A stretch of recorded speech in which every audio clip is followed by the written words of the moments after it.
I'm here with the wonderful, amazing Zafira Hansen. Yeah. She is my daily caregiver. My eyes and ears and brain for most of the day. No.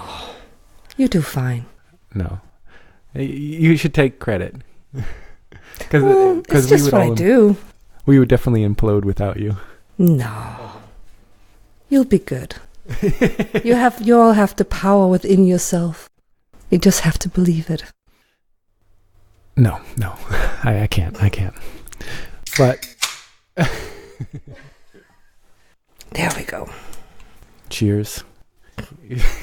Cheers. I gotta get into this beer right away. Diving into it. Beer is open. Must drink. So I guess the other introduction, other than how wonderful you are, you and I worked together at Royal Tattoo. That's where we met. You've been the shop manager for a long time at Royal Tattoo. I've been there quite a few years. Mm-hmm. Yeah, I've been there 16 years now. Wow. Incredible. I know. But yeah, I started with just 1 day a week, and then it just kind of evolved a bit. Mm-hmm. Were you getting tattooed there first? How did you get in there? I got a tattoo there when I was 18. Uh-huh. But then I was working at the local supermarket, and I had a friend there who had the job at Royal as well. And she was leaving for school, and I was like, oh, it sounds really cool. Maybe I can get in and get your day over there. Uh-huh. And I got in. And then you took over. And I took over. No one else is allowed. Yeah, but it was quite different back then. We didn't even have a computer or anything. Wow. So nobody was emailing back then? Nope. No. Wow. Incredible. I know. It's so weird to think about now, no emails. And then walk-ins were actually walk-ins. Yeah. Very walk-ins. But was it a crazier environment back then as well? Or pretty much similar today, but just some external differences? Well, I mean, there were only 2 or 3 people working at the time, so it was much, much calmer in that sense.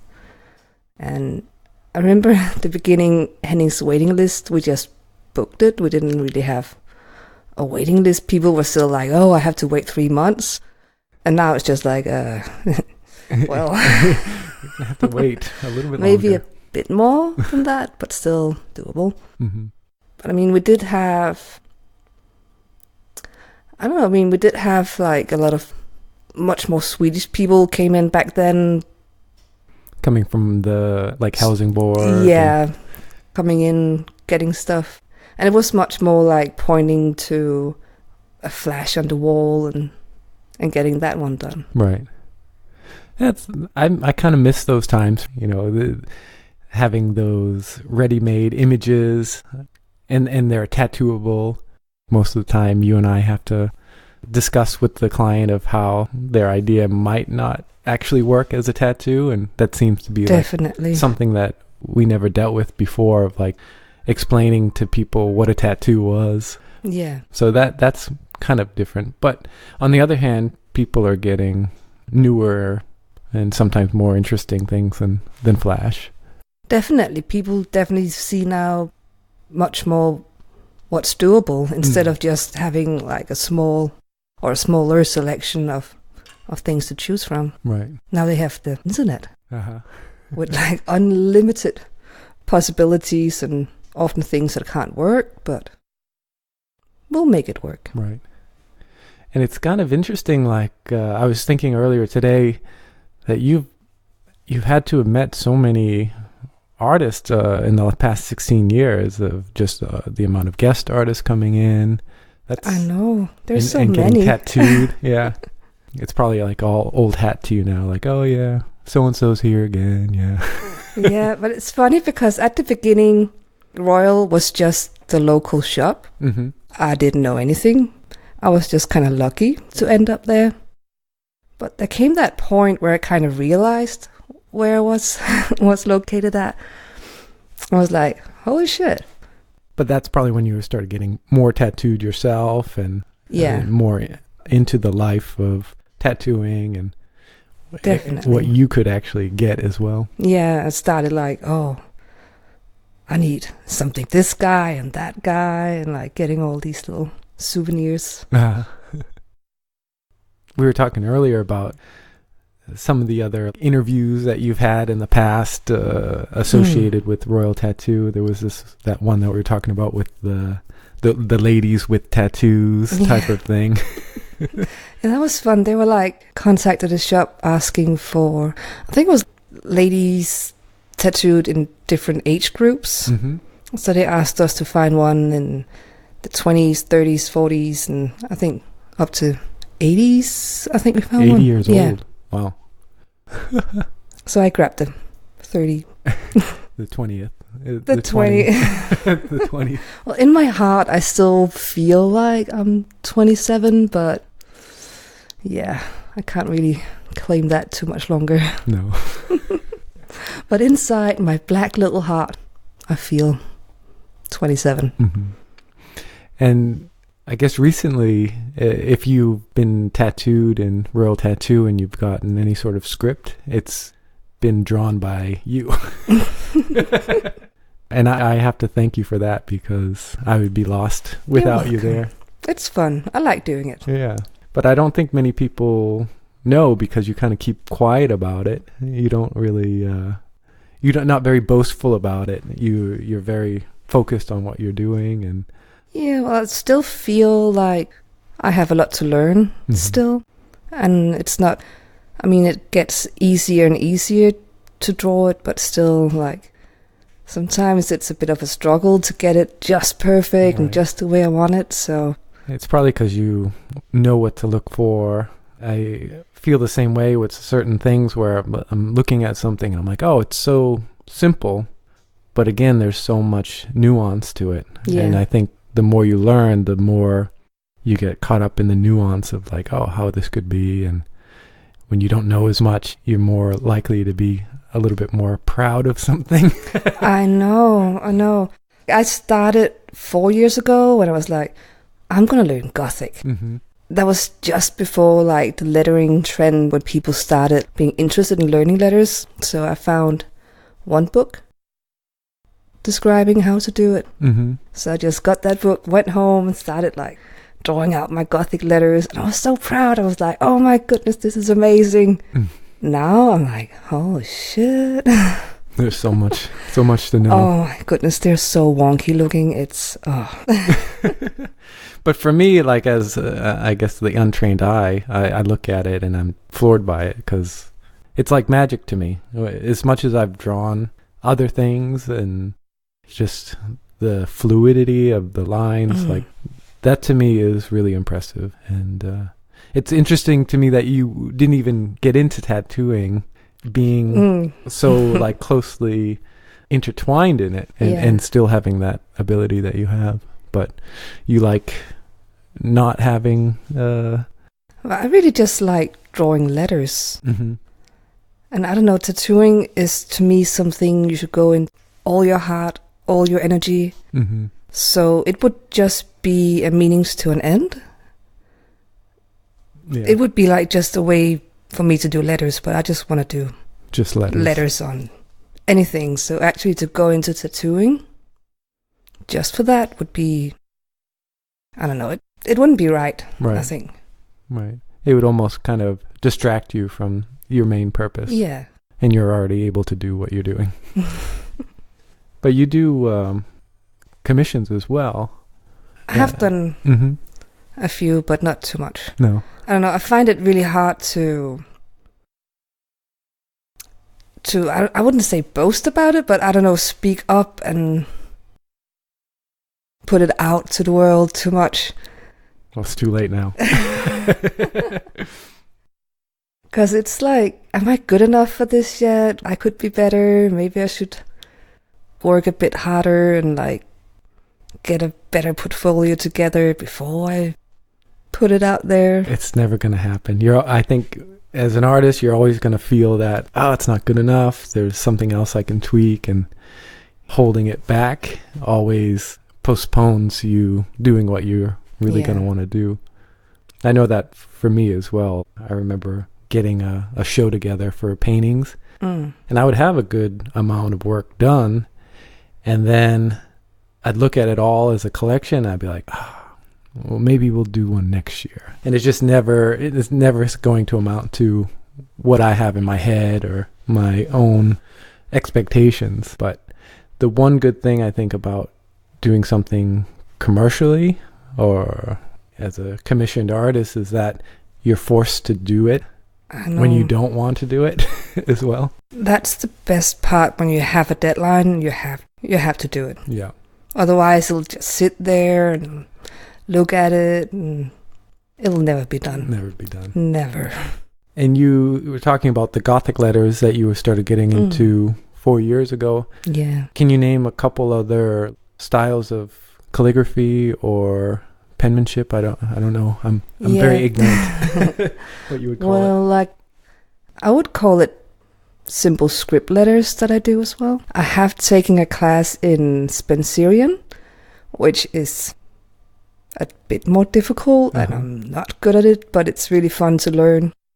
Spencerian it's kind of like the American version of copperplate, and usually it's with the dip pen, oblique pen actually, where it's like the nib is on an angle to the handle. Okay, so if I'm thinking of it correctly, it's the straight pen, and then there's another attachment to it in a way. Exactly. Yeah, I don't know how to explain it on the podcast, but oblique pen. Yeah. You can search it online. Yeah. But yeah, I've seen those before, and I just never knew what they were used for, but they look fun. Yeah, and with Spencerian, what I really like is all the curly bits, because one capital can just be almost endless, just almost disappear in all the loops and stuff, and it's so beautiful.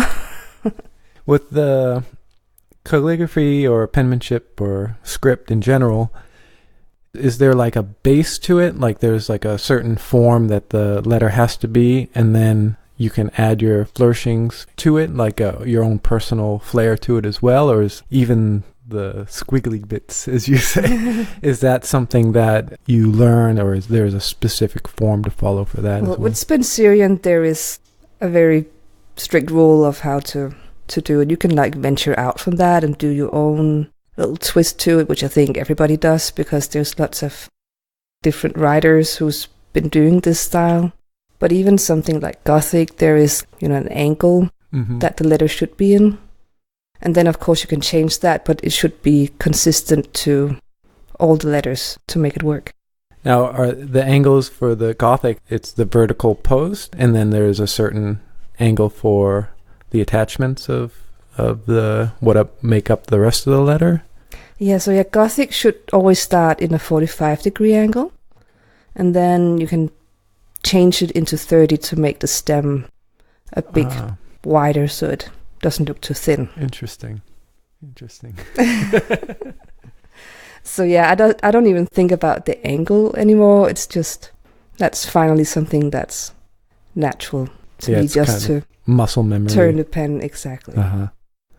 And do you? Obviously you practice, but what type of practices do you do at home, or is it just writing certain words, or are you doing? Well, I used to do certain words, but now it's just I think of something. Well, I always like when I see a good word or hear a fun phrase or something, I put it on a post-it and stick it next to my drawing table so I don't forget it. Because when I actually sit down and think, okay, I'm going to write, and then the mind goes blank.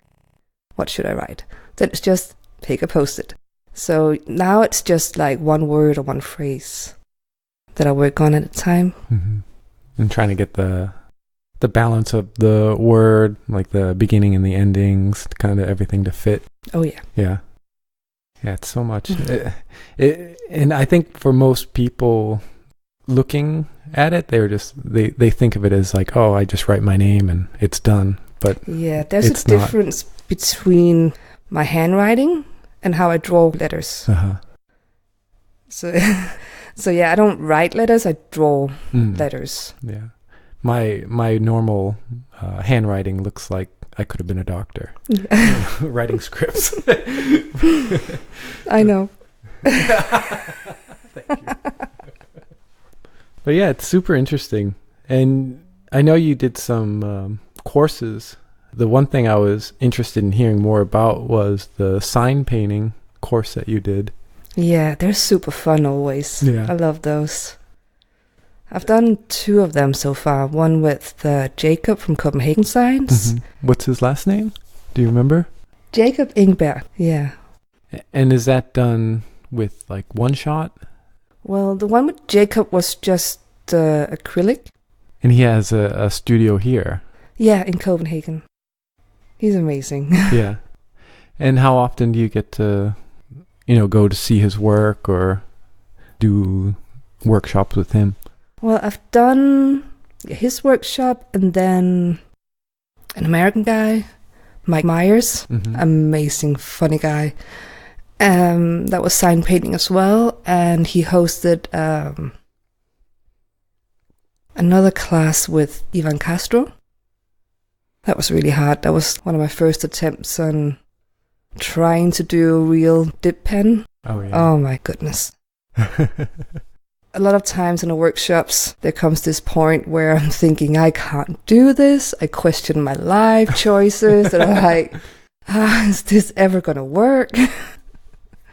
But it's just taking a little break and like, okay, I can do this. Uh-huh. It's good for me to hear that from you based on the work that I see you do. Yeah, there are points where I'm like, okay, I think my fingers are bleeding or they're gonna fall off, especially with sign painting, because we have this mouse stick, like that big stick with a little knob thing on the end that you lean on. So you're like holding the pen and you're holding that mouse stick and you're holding a cup of hate in that second hand as well. So you get this weird claw thing going on in your left hand. And it just stays like that for the whole workshop. And you walk out of there with the claw. Uh-huh. It's kind of like that episode of Friends where Chandler is playing, what is it, Pac-Man? Miss Pac-Man? With the joystick. Yeah. We used a maul stick when I was oil painting a lot. And I haven't used one in a long time now, but I think I should start to use it again because I think I'd be able to get a little bit more control. Yeah, I find it helpful. I know the second guy, Mike Myers, he doesn't use that at all. He just uses a pinky, but he's so good at what he does, so he don't need it. No, some people just have it. Yeah. Or they worked for it. That too. I always loved the pinstripers. Did you ever get into that? I never tried it, but it looks really interesting. Looks really hard as well. Yeah. I think I spent a couple nights in a row online just watching people do pinstriping and just watching them with their pinky and just gliding down like the automobile or whatever. It looks so easy as well when they do it. Put the brush down and just pull. Uh-huh. Yeah. And you've been going to Germany a lot. Is this the same people you were talking about in Germany, or there's different artists that you were learning from there? Well, the first time I met the owner of the shop in Berlin, Adam Tierswan, was when he hosted a workshop in Oslo. And that was the first time I went to a workshop with lettering. Well, I thought it was going to be kind of close to Oslo. It was not. It was way out in the country in this old barn. And I remember looking at the map still thinking, oh, it's not too far from the Airbnb. I can walk. But me being Danish and thinking everything is flat, it's not flat in Norway. It was so hilly. I almost got late on the first day there. But it was so good to actually come out and learn for real. But then he opened up a shop in Berlin, Scriptorium. And when he finally had the space, he's hosting so many workshops. So I travel there a lot. That's good. I'd love to see more of the work that you've done from there. Yeah. Too shy. Well, workshops is where you learn and test out things. So yeah, I do have all the papers, but usually they're just rolled up in tape in my house. Maybe one day. Yeah, maybe one day. But I love taking workshops myself. Yeah. I still take them. The last one I took was with a painter named Adrian Gottlieb. And he was like a guy that I'd followed for a long time, his work. And he was in Boston at the same time I was there. And Oh, I was perfect. like, jumped right in. And it was a lot of fun. And my painting did not look very good either. Because, like you said, just trying to test out something new. And yeah, workshop is usually, 2-3 days. There's no way you can be as good as the teacher. no, definitely not. And I used to teach, as you probably know. And you would always have like the one person in the class that wanted to teach the class as well. Yep, there's always that one person. But it's without fail. And all the workshops that are classes I've taken and have taught myself, there's always that one person. You can count on them. Yeah. And it almost becomes like it revolves around them instead of what the purpose of being there for. Like some are worse than others, of course, but there's always that one person who is trying to explain the opposite, or just trying to tell the cook how to cook the dinner. Yeah. Yeah. Yeah, it doesn't work. But I mean, in their defense, it could work that way, but that's not what they're there for. They're there to learn a different perspective. Exactly. I'm always trying to sponge, like to soak up as much information, because it is such a short time and there is so much work being put into it. So, and yeah, usually I do travel to Berlin for it, so it's not just around the corner, or it costs a bit. Oh yeah. So hotel, the fee for the class, and exactly food in places that you don't know. I admire that. And it's funny, like I meet some artists that are like, well, why are you going to learn from somebody else? Or, you can just do it all by yourself. Yeah, but that journey might take a little bit longer. And I'm looking to maybe find something that I haven't necessarily been able to think of on my own, because I could repeat the same mistake over and over again and not even know it. Yeah, and that's so helpful. You can read a book about it, but if you have somebody to like point out how you can just do little changes, how you make it work. Right. Yeah, it was funny today. We were all tattooing, and Lobinho came by and said one little thing to me, and I don't even think he was like trying to teach me anything. He was just like, oh, you're doing this today. And I'm like, oh, I guess I am. And then there was like this aha moment I had, totally super helpful in technique. And I was like, wow, it's taken me 20 years to finally get that thing right. But stuff like that still happens. And I love it. It gets me more motivated to make more artwork and push ahead. Definitely. As most of the people listening to this podcast are most likely tattoo artists, but I think most artistic skills are very communal in a sense. Do you have any maybe tips on what you do to kind of develop your artwork that might be useful for us as well? I think with letters, guidelines are the key. So having the grids? Oh yeah. Yeah. You need the grid. And those are the grids that have the horizontal and the 45-degree. Yeah, usually a lot of the stuff that I do for the shop is usually like kind of simple script. So I have the X height and then the total height. So that would be like 3 lines, and then lines across that for the angle, so it doesn't get weird and wonky. Guidelines are the key. One thing that's always stumped me was the flourishings with the scripts. Yeah, they're quite hard. Yeah. Yeah. Do you have any insights or approaches that might be helpful? I mean, it's very difficult to describe this and not draw it. Yeah. Yeah, I usually just start with a pencil. See where there might be missing some weight in the word or the sentence. So try to kind of like balance the whole word out so it looks more complete. So you see where there's a little curl or something missing. I always draw with pencil for that. A lot of times I start with red and then with a blue and then with a pencil and then I redraw it and redraw it and redraw it. So I think for a lot of people it might look like, oh, she just did that in one line and boom, it's done. Mm-hmm. Oh no. No, a lot goes into it. Oh yeah. As far as practice goes, is there something that you do to maybe warm up your hand or to kind of... should. You should. I should. But usually I'll just start drawing. But I really should warm up, but I never do.